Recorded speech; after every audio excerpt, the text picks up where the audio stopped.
It's the Deadline Junkies Screenwriting Podcast with your hosts, Jordan Imiola, Kerstin Porter, and Shami.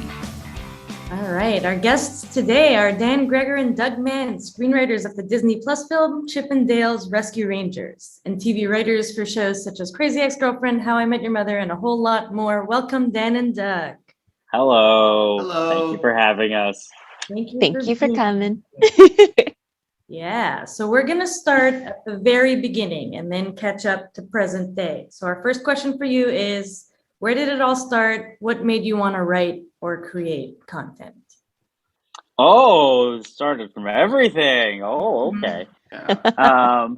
I had terrible stage fright as a kid, and like I ran off stage crying during like the middle school play one time, and so it was a big problem for me. Like I always had a lot of anxiety about it, and then I eventually like realized I needed to confront those fears, and I got into the nerdiest of all things, which is high school sketch comedy. And like my senior year of high school, I started doing like the high school sketch group, and I started like performing that in like this very like I was always a funny kid, but I was never like a get on stage kind of funny person, and so I sort of forced myself to get through that fear, and then even much more so, I started doing improv and sketch comedy in college. And it really, I could see how it was like making me a better person, and it was making me able to talk to strangers, talk to people, be more confident, all the things you kind of, tell people to get into like a first level improv class for. And it's actually how Doug and I ended up meeting, is in like a writing class at NYU, but we started a sketch group together.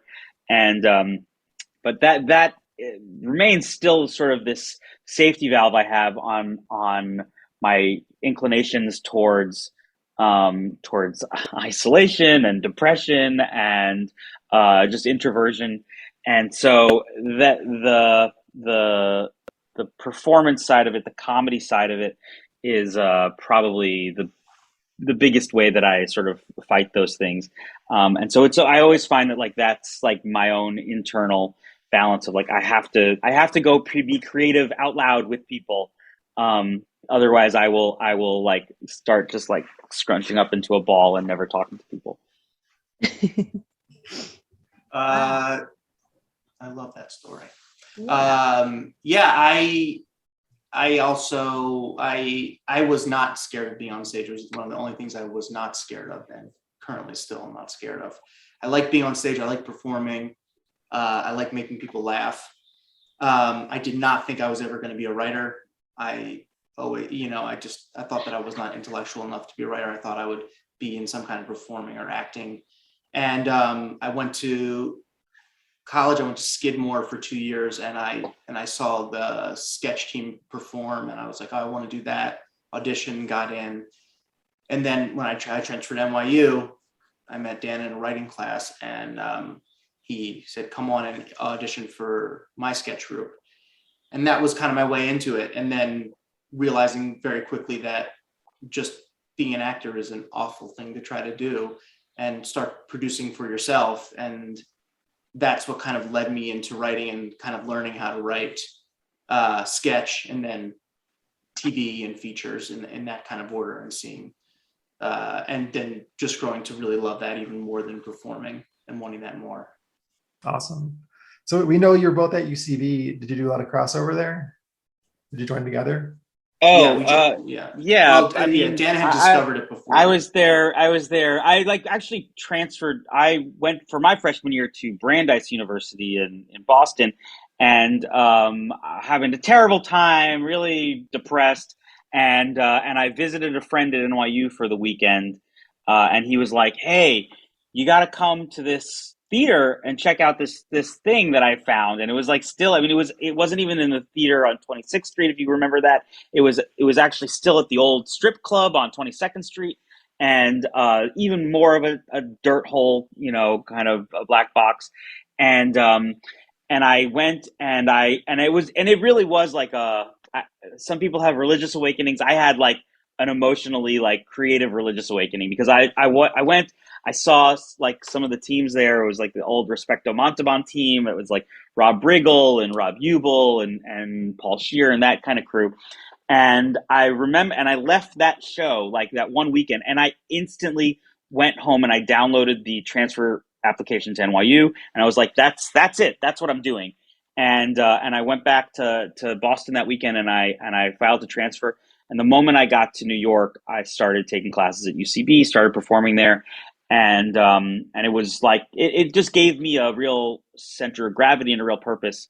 And basically, Doug and I started this sketch group at NYU called Hammercats, and we sort of brought that sketch group over to UCB when we graduated, and UCB became everything to us for a long time. It was our creative home. It was where all our friends were. It was where we were both learning and cutting our teeth and making stuff constantly. We had an hour-long show every Friday for a year, where crazy how much time they actually gave us to fill, and so the amount of just stuff that we were doing constantly was wild, and it was amazing, and so that became like where all of our best relationships still are to this day. For many years, our third writing partner was Adam Pally. We made many pilots and shows and sketches with him, and we've been just sort of in that world ever since. Yeah, I came through Dan, and then when I saw it, I also had a religious experience. I remember being the first show I saw. I remember who was on stage. Some of those people I became very close with. Could not believe what I was watching, and I quickly applied to be an intern. I spent over a year working there every Friday night, shoveling shit, cleaning toilets, selling tickets, and it was one of the fighting off the rats. Yeah, it was it was a disgusting place, but absolutely, it was also the best. We were there are certain things you can't control. We were lucky. The timing of us being at UCB at the time was just perfect, because it had only just started being discovered a little bit, and there was just so much talent there, and just people cutting their teeth and becoming the performers that you see today. But we were just there, and I spent every one of my weekends there for 6 hours a night. So it was great. Did most of the people that you came up with at UCB, did most of them go on to have some sort of TV job? Really surprising. Most is a hard one, because the number of TV jobs out there can be depressingly low. However, a wild amount of people, yes. I mean, the answer is kind of yes, which is shocking. It's shocking how many people have found themselves able to support themselves doing comedy in some form or another. It's wild. Our sketch group alone had Donald Glover, who became obviously, a big guy, and a big guy, the understatement of the year. I know. I don't know. He's everything. We went to NYU with him, and he was in our group. And then Fran Gillespie became, one of the long-term SNL writers forever. She just left. She's a brilliant writer, and DC Pearson, Dominic Durkis, and also very successful writers, and Greg Burke, Lou Perez are brilliant sketch comedians. And that was our first group, Hammercats. And that was just our group, which is also very rare for a college sketch group to go on to produce working writers and actors. So yes. So the answer is surprisingly yes. It was our very first pilot that we kind of shot by ourselves was with Ellie Kemper before she did any major stuff. And so it was like a really special time to like be coming up through UCB, because everyone was it was a real locus for talented people from all over the kind of country, because people were just kind of coming, just hearing about it. Like, it was still weird enough that there wasn't necessarily like a corporatized nature to how people were looking to make their bones there. It wasn't like an alternative to acting school or something, which it is sort of now in its own weird way. It was for not to sound lame, but there was a very punk rock element to UCB then. It was a real like, fuck it, put it on stage and go for it attitude there. And it was especially before people started getting plucked from there. Mhm. But even after, but that there was a real period of time when like there was just an obscene amount of talent there, and everyone was still struggling to make ends meet, by doing VH1 talking head shows and stuff like that. Mhm. So That was the best you could. and hope that was for. the You're best. like- That was the best job you you're could like- have. You're like, I made it. I got to comment on on Britney Spears' outfit as a talking head on VH1. That's where my career. If I don't do another thing, I'll be happy. That was the pinnacle. So coming through UCB, what were some of the challenges you faced? I mean, the thing that we found really was that nobody pays you for that. And so you, at a certain point, you're like, oh, this is the most fun thing in the world. But I at some point need to figure out like, well, how am I gonna continue to pay my rent with this? And so Doug and I really worked to we were start making short films and sketches that we could hopefully sell in some way or another. And so To turn into a format that wasn't sketch. I think that was the big thing. We're like, we're probably not gonna get a sketch show. There's a handful of sketch shows. They do happen. I'm not saying it can't happen for people out there, but it is a real narrow, small group of people. So we were like, we're not, we would take meetings. People would see our shows and they like us, but no one would know what the fuck to do with us. So Dan and myself, and I was living with Adam Pally at the time, we made a real concerted effort to be like, what can we make that will be a calling card to say, like, we can make television, and that's what we started to do. We started to shoot things and make sketches that we felt could be part of a larger narrative, could be part of a show, could be the first 10 minutes of a movie, whatever that may be. And we used our community of comedians that we knew and filmmakers that we knew from school to start going out and making things. So the challenges, I mean, we lived a very charmed existence, being able to go to NYU and be at UCB. The challenges were just business challenges of like, well, how do you actually turn this into a career? When you were at UCB, were you going to college as well? Or was there a time where you were UCB trying to, that transition from college to real life? And like you're talking about money and what do you do? I mean, I remember, right? we started at UCB while we were in college, but I very painfully remember when I had to move back in with my parents after college, and I just had a full on like panic attack. I was like, oh, like the free ride's over. Like I'm back home. I'm living where I really thought I'd never have to live again. And I was making. And I had committed myself to like, well, my career is comedy and I'm going to make comedy. And I was very lucky that my parents were letting me stay at their house for free, but I wasn't very lucky. It was terrible. No one's really blah, blah, blah. No one's lucky to move back in with their parents. And so, there's a real existential fear that you're going to be a little infantilized baby the rest of your life living with mommy and daddy.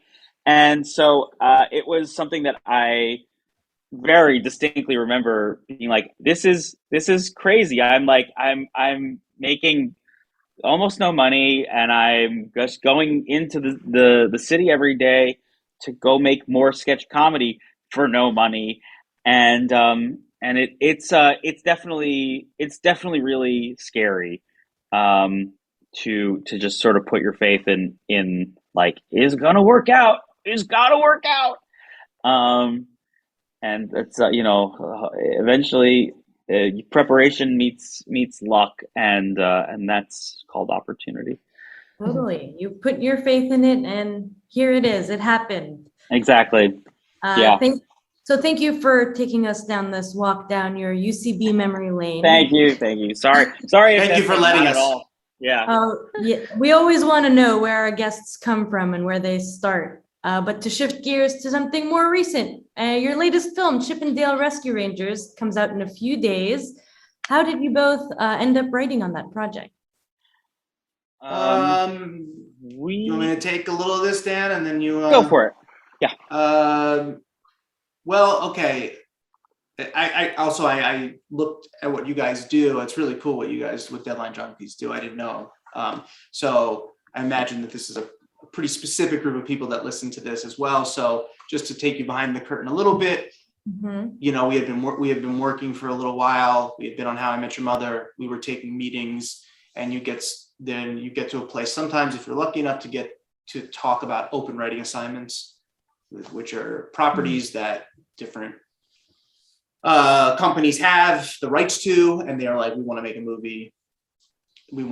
And so that's one of them just happened to be the Rescue Rangers at Disney. We had a meeting, and initially, actually, Dan and I were not interested in meeting on it because we loved the Rescue Rangers, loved it growing up, but we were like, why? Why would we? What would we be saying different about it? And to Disney's credit, and to Mandeville, the company that produced it, Todd Lieberman and Alex Young, they were like, just pitch us anything you want, and let's just see. Like, and here's a little, Dan and I months before had gone in on a different open writing assignment, and we worked our asses off on breaking an entire movie for the Hardy Boys. We didn't get the job, and so this is out there to let people know that there's no work is for nothing. So then we were talking about it, and we were like, there's parts of that pitch that could fit quite nicely into Rescue Rangers, and they're telling us to bring us whatever you want. And so we made a pitch around some of the tentpoles that we had come up for the Hardy Boys, and then built a different story, and pitched it, and they liked it, and they paid us to write it, and that's how it came about. It was very unexpected. We couldn't believe they kept, in a business where you usually hear no, they kind of kept saying, do it, go for it. Because it was kind of a property that had been dead, really. And yeah, I mean look, I don't know where you got. I'm an old millennial, and I loved the Rescue Rangers growing up, and so I genuinely was. The proper term is geriatric millennial. That's offensive. It's quite accurate, but it's offensive. I just learned about this. I'm very excited of my new knowledge. No, don't perpetuate that, please. Right. We're keeping that here. We're not going to make that a thing. A decrepillennial. And so so it was. I was a fan of this, like, very much growing up. Like, I loved going to the parks, hugging Chip and Dale. But the real of it is, as adults, I imagine you guys probably maybe had this reaction the first time you heard about this movie, was like, really? Why? And like, there's not like an inherent need to make this a movie today. And that was the first thing we reacted to when we heard that they wanted to do this. We were like, okay. But we took that sort of feeling and that energy into our thought process about how to come up with a movie. And so the movie really is like based almost from the launching pad of like, does anyone need a Rescue Rangers reboot? The original title of the movie was the Chip and Dale's Rescue Rangers reboot no one asked for. And so, it's deeply baked into the pitch and the premise of the movie that, like, it's that we're very aware that this is not this isn't Star Wars. Like, nobody's like dying for like the next iteration of it's not Star Wars. It's better than Star Wars. Oh no, it's not. Doug doesn't like Star Wars. Doug doesn't like Star Wars. We're just gonna get it out on the record. What about Star Trek? Star Trek's fine. Like Star Trek. Nope, you're not really a Star fan. It's not this. I'm not against stars. Okay. Anything in the constellation. I'm just. I rebel against every writer's room we've ever been in Star Wars in the praying at the altar of Star Wars. That's what I have an issue with. Okay. Thanks for clarifying. Now, half of your listeners are like, well, fuck this guy. Don't worry, we'll just bleep it out. I saw Spaceballs before I saw Star Wars. So that also might have fucked with my head a little bit. Because I was like, well, what? This is just an unfunny Star Wars. It's just an unfunny Spaceballs. So, it's like, which is also blasphemy, I know, to people. I get Star Wars. I get it. I have dug myself in the fucking. I'm still questioning if you're against stars, because that's a space, not a star. No. I'm totally not against stars. Yeah. I'm like, I guess I'd say I'm more pro stars than anything else. Okay. Okay. Doug Action hates speaks Neil louder. deGrasse Tyson. He's brutal. I do not. I He don't. hates him. Hates him. We're always talking about it. But back to the movie. We wrote this movie 7 years ago, too. So to give people a peek into this also, and it was dead many times, like most movies. And we, and not through anyone's fault, really, that it was just like, Disney was like, they really liked it, but they're like, is this movie going to get $150 million budget? Probably not. And again, to some of our producers' credit, they didn't let it die, and they showed it to Akiva Schaffer 3 years ago, our director, and he loved it, and he was like, I want to do this. And with that, it gave it new life. And Disney Plus was created. And Disney Plus existing. And it's so all of a sudden it created a marketplace where in previous world, Disney, which is not just Disney, but also Pixar and Star Wars and Marvel, they have 52 slots a year for releasing movies. That's it really, theatrical movies. Now with Disney Plus, there's a lot more slots. And a different range of budgets too. And right. A different range, and it doesn't have to necessarily, it can be a little more niche and so it really, that's the short history of it, but that was just a movie that we got paid to write. It helped get us other jobs, but we didn't, at a certain point, we never expected anything to happen with it. And you kind of have to do that. You have to kind of let go of things in a certain way and move on. But we always loved this script and we're really proud of it. And has it changed over 7 years?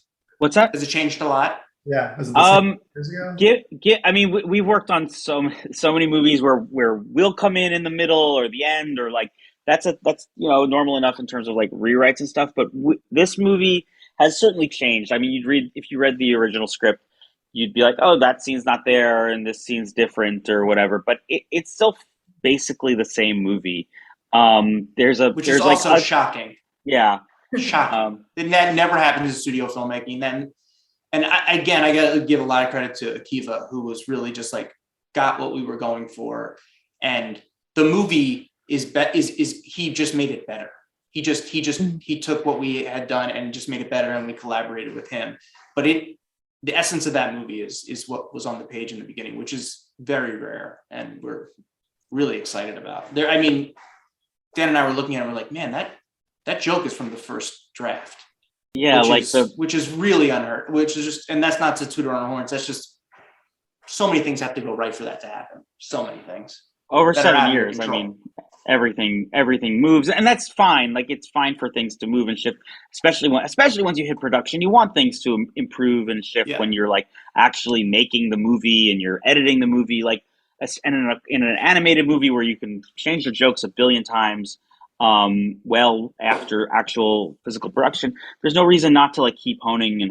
But to Akiva's credit, he was just very insistent on like protecting the things that were good and what worked, and just made everything else better. Yeah, like significantly so. Like he really he was. I thank whatever you believe in every day. Thank God every day for Akiva Schaffer. He really came in and was just a dream to work with, and just got it and was so gracious with us too. Mm-hmm. Mashing multiple animation styles with live action.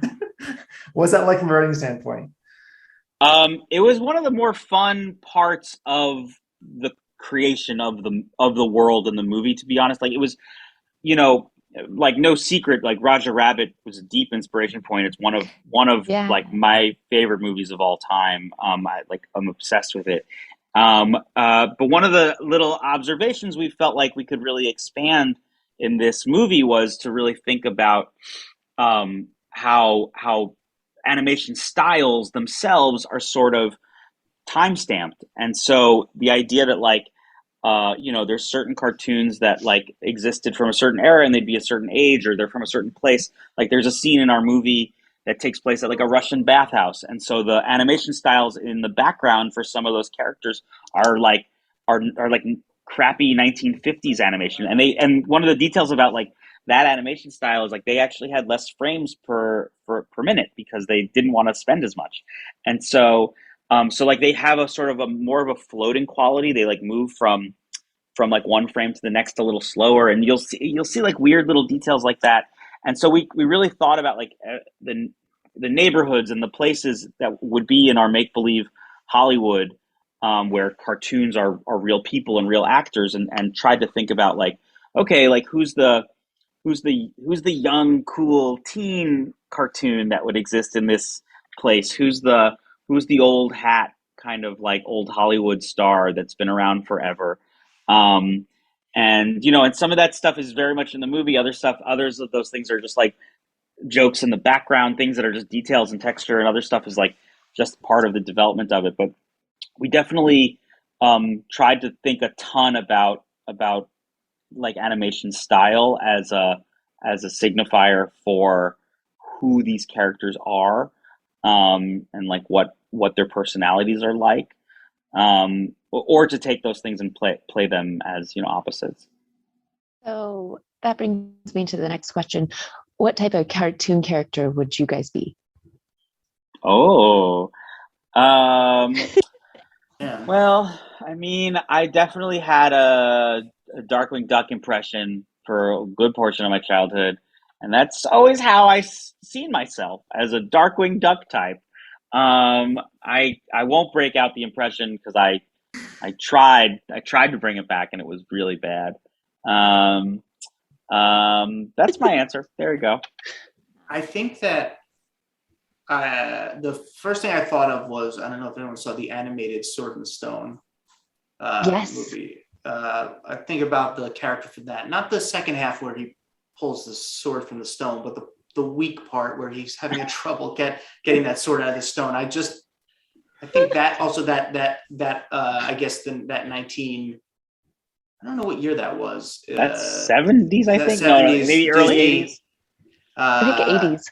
Yeah. I really love that style, and I love how they drew kind of weak, frail characters with floppy hair, struggling to lift heavy things. That's my answer.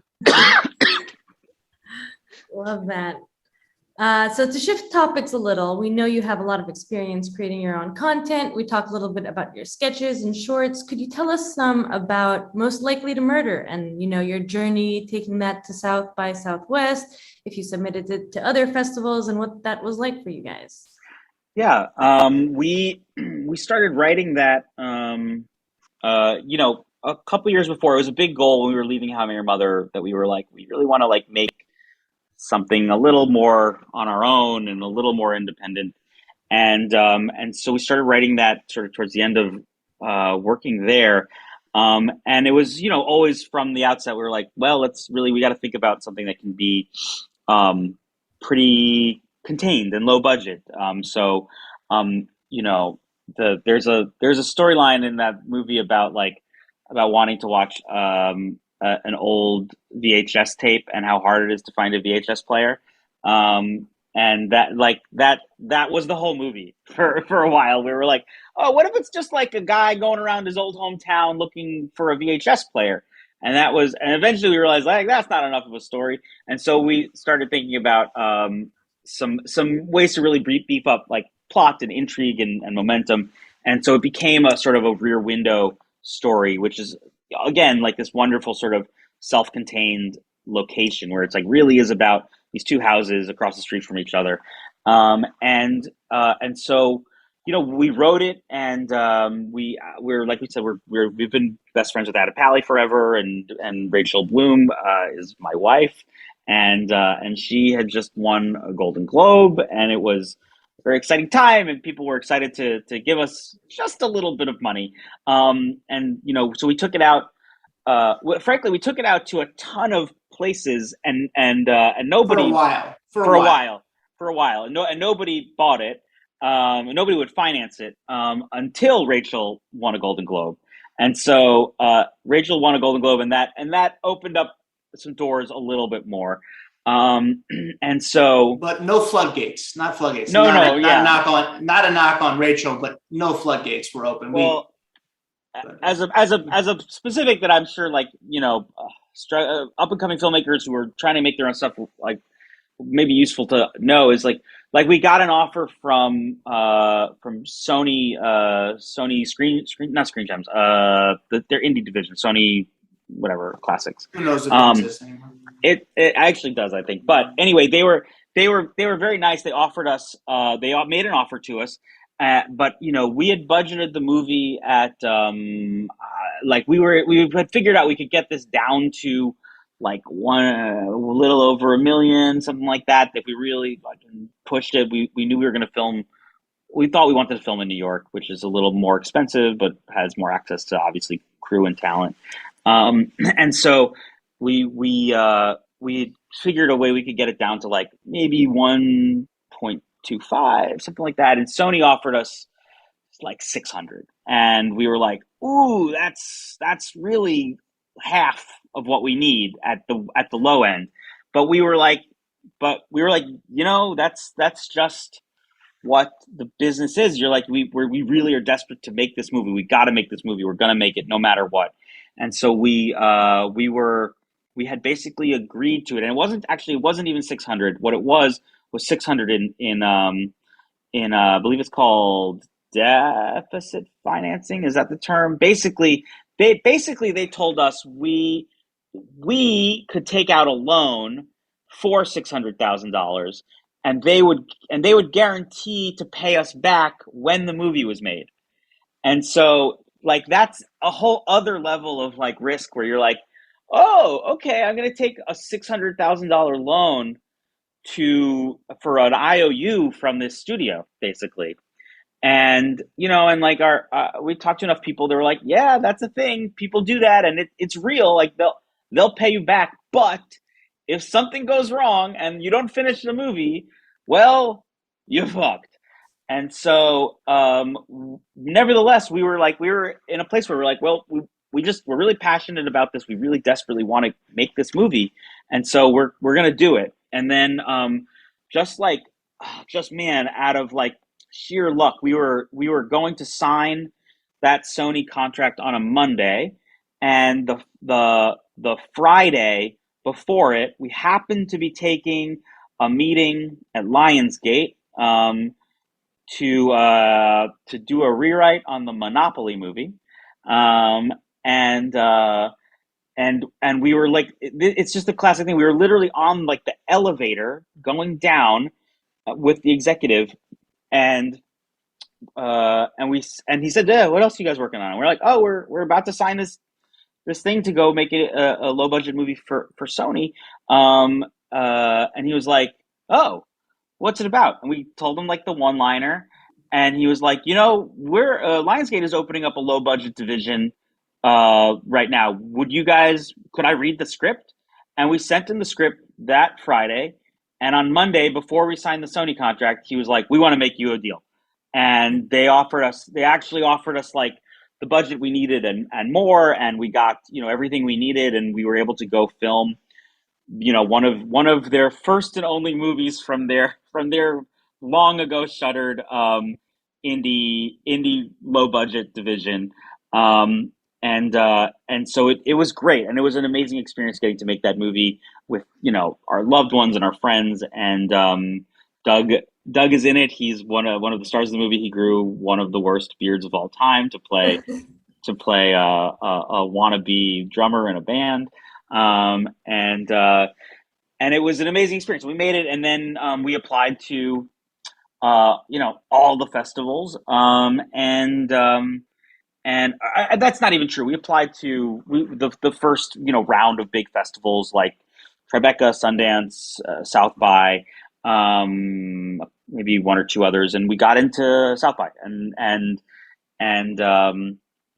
that was where we sort of came to premiere the movie, and that sort of South by led to, we were able to kind of piece together a sale to Hulu, where they ended up streaming it for a little while, but it recently lapsed that deal. So please go find the movie on Amazon. Wow, that's crazy. That's to answer your question. I don't know if there's any other questions to that. Yes, I'm just glad you guys are not 600 grand in debt. So I'm glad that's how Oh, that played out. yeah, I know. Yeah, I was sitting on the edge of my seat for a minute. I know. I feel much better. Thank you. I remember But at also the just end of yeah, go ahead. But I was just saying from a screenwriting standpoint, there is something kind of liberating about and a good exercise in terms of looking at a movie and being like, what is the $600,000 version of this movie? What's the $10,000 version of this movie? Is there $1,000 version of this? In terms from a writing standpoint, and sometimes those limits, budget-wise, can be helpful in looking at your story and thinking about can it sustain for less locations, and what does that do to the structure, and what does it do on a scene-to-scene basis, and is it, and sometimes it can't, because sometimes it can, and that's not a knock on the story, but it's very interesting exercise to do, and I think it's helpful. And those limitations can really open the door for other ideas too. Awesome. That's my little nugget of shit you didn't ask for. Kind of cutting back to Crazy Ex-Girlfriend. Rand and I are huge fans of the show. Oh, thank you. I remember when she won the Golden Globe, like that was a big deal. As a fan, I was like, yes, Rachel won. I remember when I saw an evening with Rachel Bloom at the Largo, I think it was, at the end of season 1. So anyways, I want actually personally, I want to know, how did you meet? And then also, what was the workflow like with you?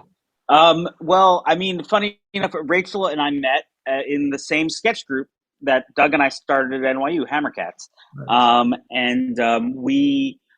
Rachel became the director of it after I graduated, and we were friends for many years. And then one thing led to another, and we started kissing. So we have always been sort of collaborators and creative soulmates, and people who like really, it's our favorite thing. I mean, we talk about comedy and writing and musicals and all that stuff pretty much every day, all day. It's just the texture of our long running conversation. And so, and then you were asking what the sort of process was from love to TV. Yeah. Wow. From love to TV, our 20 years in Hollywood. That's the exactly. name of your... Yeah. I mean, so, Rachel specifically, me and a couple other directors that she knew, we'd help her make these music videos for like original songs that she had. That was a big part of her sort of journey, was like recognizing like, oh, like I'm here at UCB with all these other comedians. What differentiates me from them? And a big part of that journey was like figuring out like, oh, like she would keep her sort of musical skills in a box separate from her comedy. And eventually, like when she realized like how much they can and should be married, it really, things started really click for her. And so she would make these like amazing comedy songs and music videos, and then would, for years she had 2 or 3 failed musical comedy pilots, stuff that like either were bought and were shot and no one picked up, or stuff she sort of tried to take out with other people to sell, and they were all great in their own different ways. And then the tastes in Hollywood are very cyclical. Musicals at the time were really derided, and so nobody really took it very seriously, even though she had really developed a pretty like legit online following for this sort of stuff. It should have been enough proof of concept, but the tastes at the time were not like enough there. And then, like La La Land is part of like this like little shift in the culture where like she was developing it around the same time, and then Aline Brosh McKenna and her met kind of randomly after Aline saw one of her music videos, and Aline is obviously this like world beating screenwriter for Devil Wears Prada and many other things. And they teamed up on this Crazy Ex-Girlfriend idea. And it was like this really wonderful marriage of like Aline's sort of rom-com tastes with Rachel's really weird, subversive musical energy. And and it became this beautiful show. And Doug and I were there from the beginning, helping out and filling in the gaps wherever they needed help. And so we kind of did everything on that show in weird little bits and spurts, however it needed. I was a terrible actor on the show, and had several. I actually played my own evil twin. So thank you for those SAG residuals, Aline and Rachel. But was Doug a good actor on the show? Doug, Doug was very good. Doug played. Okay. I'm a mediocre actor. I played Rachel's nemesis from growing up, her husband. Yes. But yes. Did you have a beard? No, I went sans beard, which some would say hurt my performance. Yeah, I'm a mostly, facial hair inspired actor, and the hair does most of the work for me, the heavy lifting. So I was a little too naked for that one. But yeah, next time. Yes, Rachel has my number. It's weird. It hasn't rung recently, but she knows where I am. All right, my nerd question for you guys is: do you each have a favorite song from the show? I mean, this you guys, I guess, are like legit fans, so I can like get in there. Oh my God, I Think I Like You is like to me the catchiest bop on that thing. And I find myself singing that. And then I will say, the song that I actually most legitimately like have playing in my head the most often is the techno song from Pete Gardner, Having a Few People Over. Yeah. I find that to be a very functional song in my life where anytime like someone is coming over, I'm saying it to myself. There's so many, I mean, what Rachel and Adam Schlesinger and Jack Dolgen did musically on that show is, I think, underrated still. Like, it's just like, you cannot get your head around how many amazing songs they came up with. It's too many. It's actually like, fuck you for being that amazing at this thing. I mean, their hit rate is insane. And Jack Dolgen, who I moved out to LA with, I drove the car, is one of our best friends, who is a collaborator with Rachel, and became, moved his way up the writing staff as well. Dan also directed episodes of the show. But so I'm a huge fan of the songs. I think the one that sticks out for me is also probably because of my love of Jack so much is the I Could, But Who Cares? Is that what it's called? I could if I wanted to. I could if I wanted to, which is exactly, Jack's brain like spilled out just in music form, which is like, I could, but who, and it's performed so great. It's got the Bruce Springsteen kind of vibe a little bit. So that's the first one that comes to mind. Yeah, I agree. There's so many gems, but there's too many there. I mean, there are so many, and I know we'll get off and I'll be like, oh shit, I should have said, because they really are. Yeah. There's just too many to count.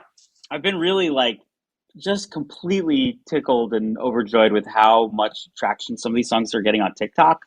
Like, from people who really like don't even know what the show is or have any idea that it comes from a show, but like Friendtopia is like a big TikTok hit where like people like line up in like their girl groups or anybody. It's just like, I'm the brainy one, I'm the evil one, I'm the sexy one, and it's very fun. And I Have Friends. I definitely Have Friends is a very big TikTok. I Have Friends also is so funny to me. It's great. I Have Friends is really, and it's such a great Rachel energy song. Like Rachel, like, and that's one the wonderful thing about Crazy Ex, for many reasons, is it really is like, and I haven't worked on a ton of shows, but that show is Rachel Bloom, like, in the greatest sense. This is what her brain is like, and it's wonderful and weird and funny and sweet, and the fact that she was allowed to explore like her own mind and make a show about it is it still blows me away that they let it happen, and it's magical. And but like that song really is so funny and makes me think of Rachel. It's just, I can hear Rachel's voice as a person just talking with that kind of messaging. Totally. You're also on How I Met Your Mother. Can you talk about the writing room for that? And also, just by chance, did you know Joe Cristalli? We also have Joe, Cristalli. We had him tall on drink as a of guest. water. We had him on as a guest a few months ago. He said terrible things about you guys. No, That sounds like Joe. Well, his whole fucking career is a sham. I don't even know how he got. No, Joe's amazing. He said the same thing about your career. Oh Yeah, yeah, but well, who are we going to believe? Yeah. Probably him. He's great, and another great example of someone who just like had a real silly, dumb idea with that Twitter account, and just killed it, and it led to amazing things. I'd say to talk about How I Met Your Mother, we were Dan and I never thought that we would be. I don't think we just never talked about being staffed. It was always seemed kind of like impossible, and we were making our own stuff, and we were fortunate enough to sell a couple of projects where we were attached to star and produce, and nothing ever got made. And our agent at the time sent a script to How I Met Your Mother. They were looking for writers specifically with helicopters over their head. Jesus Christ. And they were looking for writers with New York dating experience, and Gregor and I were taking out a show with IFC, basically about that. It's called and we got it. Banging My Dick Against a Wall was the stage show. I was going to go ahead and not tell them what the name was, but go ahead.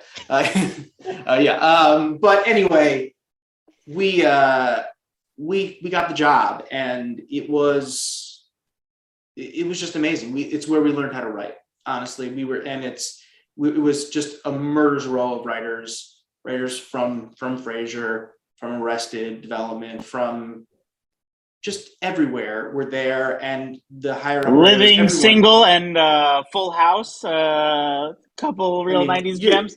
You write what you can write on. I mean, but these. That wasn't. Oh, okay. I was bragging. I mean, Living Single is fucking fantastic.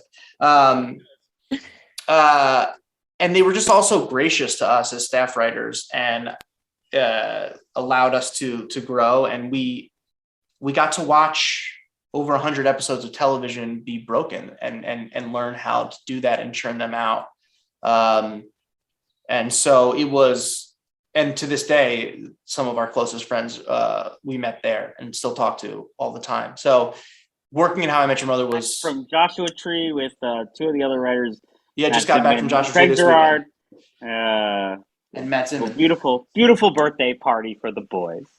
Yeah, and they started the same year we did, but they had been assistants on the show, and so it was working How I Met Your Mother. You couldn't have asked for a better situation where you could find your voice and help tell stories and see how the sausage is made, how you actually build an episode from the ground up and work it until it becomes a product. And we got to be in the editing room, and we got to be on stage and doing punch up structure. We did everything. And so that really was, that show really made us set us on a course that I'm so grateful for. It was the best and fun and a dream job. That's awesome. So I guess the story checks out. Joe also said it was a great job. All right, Joe. Thanks for confirming. Wow, he finally tells the truth for once. We talked about a lot of great things today. Thank you both. We are running towards the end of our time, but something we like to end on is we like to ask our guests what their favorite TV show is now or of all time. Doug? This is so tough. I'm not going to give you one answer. I can't give you one answer. I won't do it. We'll take top three. Right now, I'm rewatching for the third time Deadwood. Ooh.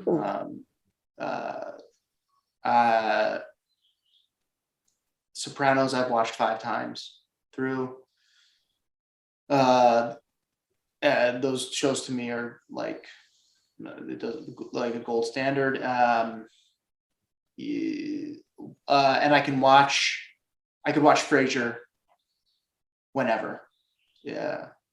So I guess that's what I'll say now, and I'll regret it immediately after I get off. There's so many more, but did Joe influence you at all, or his Twitter? Did Joe influence me? Joe didn't even know what Frasier was until Doug met him. He did not, but I was a very big fan as soon as he started doing it. I looked forward to his tweets because of my love for Frasier, and I really did. I read them and thought they were so dead on, and how he was great.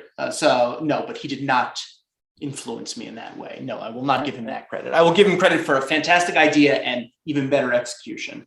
But and Frasier is just if you haven't seen Frasier, it's a beautiful show. Dare I say, it's some of the best performances. A show called Frasier. Yeah. A lot of people haven't seen it. I mean, of a certain generation. Obviously, went for 9, 11 years, whatever. Those are but not the geriatric old stop millennials. You better stop. Oh, sorry. Decrepillennials. Decrepillennials. That's it. Yeah. Both of these are making me sad. Sorry, Dan. Go for it. Oh no. I mean, I just finished The Dropout. It was fucking great. I loved it. I thought that was really delightful. I really liked it a lot. And I mean, my Seinfeld and Arrested are my 2 favorite comedies of all time. So Seinfeld, there's that. Can't really argue with that. And then I mean, I guess I don't know. Breaking Bad's the best show of all time. The best show. Whatever. What a boring answer. Not boring. Oh, and I'm watching Atlanta right now, and it's just it continues to blow my mind. Mm-hmm. This season is unreal, I think. So. Well, thank you, Dan. Shark Tank. Sorry. Love Shark Tank. No. Yeah. Thank you guys so much for joining us today and sharing all your stories and experiences. We really appreciate it, and I'm sure a lot of people will also appreciate it. Thank you for having us. Thank you guys for what you guys are doing. The community that you guys have built, it's something special, and it's exactly what writers should be doing. I think. Thank you. Just sharing their work and hearing it out loud is the best. We thing to do. We hope to be like your UCB teams. All of us get writer jobs and love each other. Oh yeah.